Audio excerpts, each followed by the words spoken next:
Final list میں اس شدید قسم کے بدترین قسم کے جو ہے تبادلے کیے گئے. اس کا الیکشن کے اوپر بہت زیادہ منفی اثرات ہوں گے.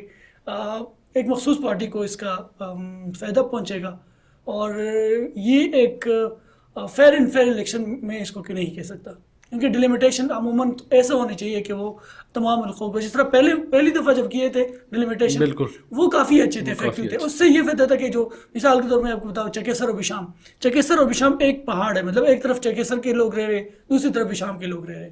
صحیح. تو 2 تحصیلیں تھی, اس کا حلقہ تھا, وہ کسی حد تک سمجھ میں آتی تھی بات کہ یہ فائدہ ہو سکتا ہے اس میں, الیکشن مطلب آسانی سے کیمپین بھی چلایا جا سکتا ہے, اور اس کا مطلب انڈیپینڈنٹلی فیئر الیکشن یہاں پہ پاسبل ہے. لیکن اب جو اس کے بعد تبادلے ہوئے, بشام کو کانا کے ساتھ تعمیل کیے گئے, وہ تو پھر بھی کوئی مسئلہ نہیں. وہ پہلے بشام کانا کا ایک جو پرانا حلقہ تھا وہ مسئلہ نہیں تھا پولیٹیشن کے لیے. لیکن چکیسر اگین میں کہوں گا چکیسر کو بہت زیادہ نقصان پہنچا ہے, اور چکیسر کے لوگ, جہاں تک میرے انفارمیشن, چکیسر کے لوگ جو سمجھتے ہیں کہ یہ پی ایم ایل این نے کیا ہے یہ کام, تو پی ایم ایل این کو چکیسر کے قومی اسمبلی کے ووٹ بینک میں ان کا چکیسر کی طرف سے کافی زور پڑے گا, ان کو نقصان پڑے گا. جس طرح آپ کہہ رہے ہیں کہ اس کا ابھی تک واضح نہیں ہوا کہ کس نے اپلیکیشن دی ہوئی ہے, لیکن دوسری جانب اگر ہم دیکھیں جس ایک خاص پارٹی کا آپ کہہ رہے ہیں کہ ان کو اس کا فائدہ ہو رہا ہے, تو جو ریئیکشن ہمیں دیکھنے کو ملی تھی باقی پارٹیوں کے حوالے سے, وہ یا چکیسر کے حوالے سے یا باقی جو ڈسٹرکٹ شانگلے کے نمائندے ہیں ان کے حوالے سے, تو ایک خاص پارٹی وہی پارٹی ہے جس کے حوالے سے مطلب مسلم لیگ نون کی بات کر رہے ہیں کہ ان کی طرف سے ریئیکشن دیکھنے کو نہیں مل رہی. صحیح. یا انہوں نے اس ٹائم بھی ریئیکشن نہیں کیا.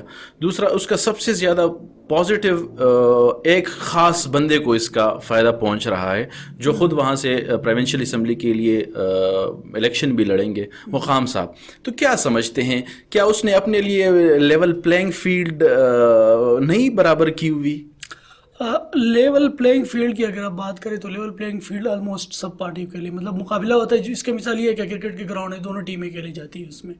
یہ تو پورے پاکستان میں ابھی اس وقت یہ نہیں لگ رہا کہ وہ واقعی کسی دوسری پارٹی کے ساتھ کوئی اچھا برتاؤ کیا جا رہا ہے, وہ بات ایک الگ ہے. لیکن ڈیلیمیٹیشن حلقہ بندیوں میں یہ ہوا ہے کہ یہاں پہ صرف میں نے ایک بندے کو دیکھے, بختی عالم جو چکیسر تحصیل کے چیئرمین ہیں, واحد ایک سیٹ وہ نکال چکے ہیں اس پورے بلدیاتی الیکشن میں. وہ بذات خود وہ سپریم کورٹ کے جو کیس اور ہائی کورٹ میں جو کیسز دائر کیے گئے چکیسر کے لوگوں اور باقی پارٹیز کی جانب سے, اس میں وہ خود موجود تھے, لیکن باقی کوئی مسلم لیگ کا بندہ اس میں موجود نہیں تھا. البتہ یہ ہے کہ جب میری ذاتی طور پر امیر مقام سے بات ہوئی تھی تو انہوں نے کہا تھا کہ میں نے ایسا کچھ نہیں کیا, نہ میں نے کوئی کمپلینٹ کی ہے نہ پہلے کی ہے. البتہ میں اس بات پہ خوش ہوں کہ حلقے زیادہ ہو گئے, تمام علاقوں کو فنڈ ملے گا, ایک مطلب مختلف زیادہ فنڈ میں اضافہ ہوگا. وہ ان کا ایک مطلب ورژن میں نے حاصل کیا تھا سٹوری کے لیے, تو وہ ذاتی خود تو اس بات کو کہتے ہیں کہ وہ اچھا نہیں ہوا. بہرحال یہ اس میں کوئی دو رائے نہیں ہے کہ الپوری کی جو سیٹ ہے, الپوری یعنی پی کے 30 جو ہے, اس میں امیر مقام صاحب کو ڈائریکٹ فائدہ پہنچے گا, اور وہ اس صورت میں پہنچ رہا ہے کہ انہوں نے اپنے اس کے جو آبائی علاقے ہیں وہ پہلی دفعہ اس پی کے 30 میں شامل ہو گئے.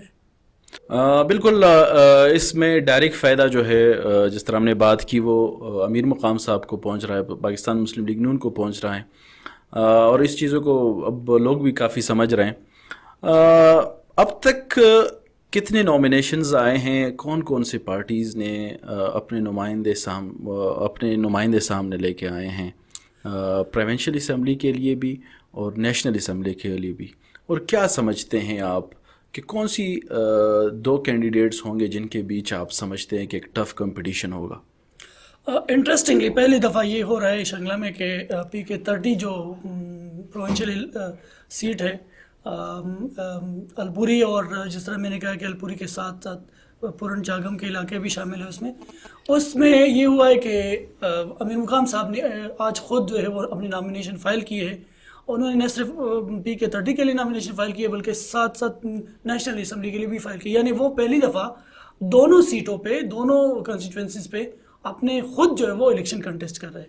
اور یہ اگر کوئی جو مخالف پارٹیز ہے, جو بھی پارٹی ہے, پاکستان تحریک انصاف, ANP, باقی جتنے بھی پارٹیز ہیں, وہ اگر اس چیز کو لائٹ لے رہے ہیں تو یہ کافی مذاقن بات ہوگی, کیونکہ امیر مقام کو کے ساتھ مقابلہ آسان نہیں ہے. ہم پچھلے 2002 سے ہم دیکھ رہے ہیں کہ وہ بڑا ٹف ٹائم ہمیشہ دیتے آ رہے ہیں. وہ ساری ہمیشہ جو ہے جہاں پہ وہ الیکشن شنگلہ میں کنٹیسٹ کر چکے ہیں تو وہ سیٹیں اپنے ون کر چکے ہیں. تو کافی مقابلہ بہت سخت ہوگا. مطلب PK-30 پہ خصوصی طور پہ ایک بہت سخت مقابلہ, انہیں بھی بڑا سخت مقابلہ ایکسپیکٹڈ ہے شنگلہ میں. اور آپ نے بات کی نامینیشن کی دوسرے لوگوں کی. شوکت حسین نے بھی قومی اسمبلی اور PK-28 جو بھی شام کا ایریا ہے جس ساتھ میں کانا تحصیل شامل ہے, یہاں پہ انہوں نے فائل کیے. اس کے علاوہ عوامی نیشنل پارٹی کے فیصل زیب نے کہ PK-29 سے کی ہے. ادھر چگیسر کے کچھ لوگوں نے بھی کی ہے. اسی طرح مختلف تینوں حلقے ہیں. JUI کے جو امیر ہے اس وقت, انہوں نے بھی نامینیشن فائل کی ہے اپنی. یہ تھے عمر بچا. آپ دیکھ رہے تھے TNP پوڈ کاسٹ. یقیناً آپ ڈسٹرکٹ شانگلہ کے حوالے سے آپ کے جو تاثرات تھے یا آپ کے جو کویسچنز تھے یا آپ جو سمجھ رہے تھے حلقہ بندیوں کے حوالے سے, اس حوالے سے بات ہوئی. مزید اس طرح کے شوز انشاءاللہ ہم آپ کے لیے لے کے آئیں گے. یہ خصوصی سیریز ہم چلائیں گے سیاست کے حوالے سے, جس میں ڈسٹرکٹ شانگلہ, بڑگرام اور کوہستان جو ہمارے ارد گرد کے ڈسٹرکٹس ہیں, نیشنل لیول پہ جو سیاست یا جو الیکشن ہونے جا رہا ہے اس کے حوالے سے آپ کے ساتھ اپڈیٹ شیئر کریں گے. اپنے دوست وکیل خان کو دیجیے اجازت. اللہ حافظ.